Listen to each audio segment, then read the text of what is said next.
Bonjour, dans cette vidéo, nous allons continuer notre série d'exercices concernant circuits électriques et théorèmes généraux. Donc, on va passer directement vers les séries d'exercices. On a s'arrêté dans l'exercice 3. Alors voilà, on va juste faire déplacer ça vers le tableau. Voilà. Donc l'exercice 3, on dispose de générateurs identiques d'une force électromotrice E et d'une résistance interne R. Donc on veut faire passer dans une résistance R le plus fort courant possible. Faut-il disposer alors les générateurs en série ou bien en parallèle? Alors on va étudier les deux cas. Donc on va commencer ici le cas. Alors on a deux générateurs. Donc là juste comme pour schématiser les indices, les données ou bien les composants. Alors plus. Alors on va. Alors là plus moins.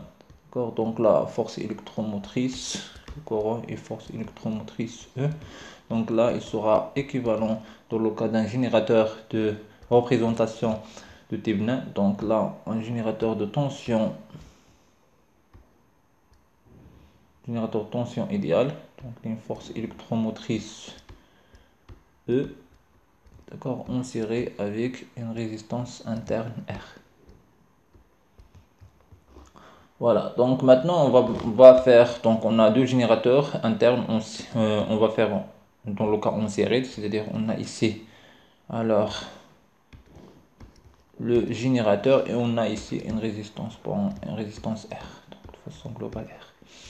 Donc là on a en série, donc là le générateur 1 en série avec le générateur 2, donc là on a E, alors plus comme ça, d'accord, et là on a un autre qui est comme ça dans le même sens, plus, donc là E, un autre E, d'accord, et là on a en série avec une résistance, donc là une résistance R. Donc là, on serré avec une résistance R. Donc là, on a le courant qui passe ici, d'accord? On a R. Donc là, on peut modéliser ça comme un seul générateur. Donc un seul générateur, donc réel. Donc on peut modéliser ça comme un seul générateur réel de force électromotrice E équivalente. D'accord, équivalente. Et là, c'est R équivalente. On serré avec une résistance. Donc là, le courant passe ici, le courant. Avec ici, on a E équivalent sera égal, là, si E, si E1, si E plus E, alors si 2E. Donc là, parce qu'on a la force globale E équivalent, ils ont le même sens que ici, d'accord? Donc là, la force, il est comme ça ici, et ici, on a la force électromotrice E, il est, ce sens, il est comme ça. Alors là, on a R. Et on a R équivalente, donc puisque les deux séries internes sont deux résistances internes sont en série, alors c'est de R plus R, donc ça c'est à la fin c'est 2R. Donc maintenant on peut donc appliquer la loi d'Ohm, d'accord, et la loi d'Ohm ou bien le pour diviseur, la loi d'Ohm, ou bien on peut appliquer le pont diviseur de tension, donc il sera mieux. Le pont diviseur de tension il nous donne que alors le I.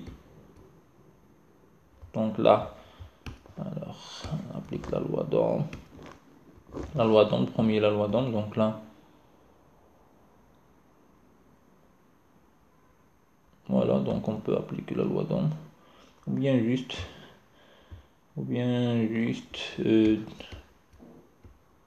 directement la loi d'Ohm deux fois. Donc là, donc c'est-à-dire les résistances là, les résistances ici. D'accord, donc ce sont des résistances internes, donc on peut schématiser ça ici. Donc à la fin, donc il sera 2E sur 2R plus grand R. D'accord, donc le courant qui passe ici est égal à ça. D'accord, là, on soit la loi d'Ohm, donc la loi d'Ohm, c'est-à-dire, donc on va appliquer la loi de Maille plus la loi d'Ohm, ou bien on peut utiliser directement, on va utiliser le point diviseur tension plus la loi d'Ohm. Donc là, dans le cas, on a un serré, d'accord. D'accord, dans le cas, on a E et E sont de même sens, d'accord. Si on va faire alors ce générateur comme ça et l'autre il est comme ça, donc on a le E comme ça il sera moins, donc le E équivalent sera est égal à 0 et donc I est égal ici à 0. Donc la meilleure façon au niveau de serré, donc on va obtenir que I est égal à ça. Dans le cas on a en parallèle, on passe. Dans le cas on a en parallèle, donc là on a le E comme ça. Alors le ER, un autre E. Alors là c'est ER.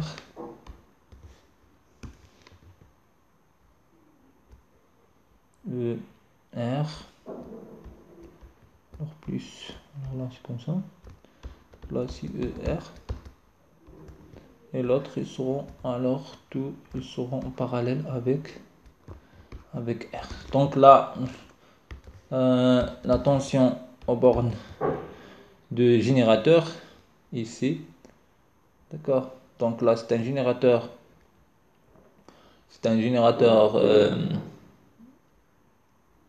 alors c'est un générateur réel, d'accord. Là c'est un générateur réel, donc le courant qui passe ici, donc il sera le courant, c'est la somme de courant I1 plus I2, d'accord. Là c'est le courant qui passe ici I2. Donc là on a appliqué la loi de nœud, donc on va trouver que I1 plus est égal à I1 plus I2, d'accord.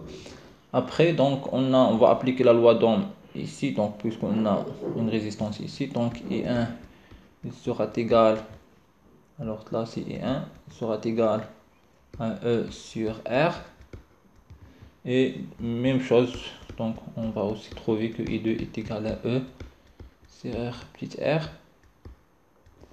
Donc là à la fin on va trouver que I ici qui passe ici, alors I qui passe ici est égal à 2E sur R.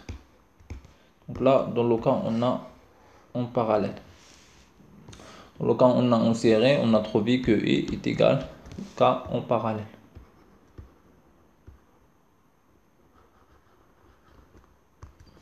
K serré, donc là c'est serré. D'accord. On a trouvé que est égal ici E 2E sur 2R plus grand R. Alors là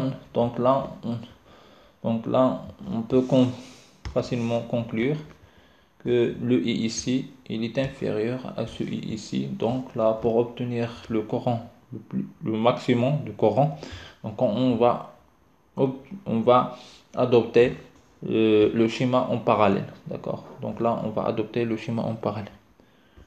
Donc voilà concernant, donc on va revenir vers l'exercice. Donc là ici, donc là faut-il disposer les générateurs en série ou bien en parallèle? Alors en parallèle, d'accord, en parallèle, parce qu'on va appliquer la loi d'Ohm. Donc là c'est la configuration en parallèle pour obtenir le maximum de courant électrique qui va circuler dans R. Voilà donc concernant la solution d'exercice R3 de notre TD d'exercice. Donc merci et à très bientôt.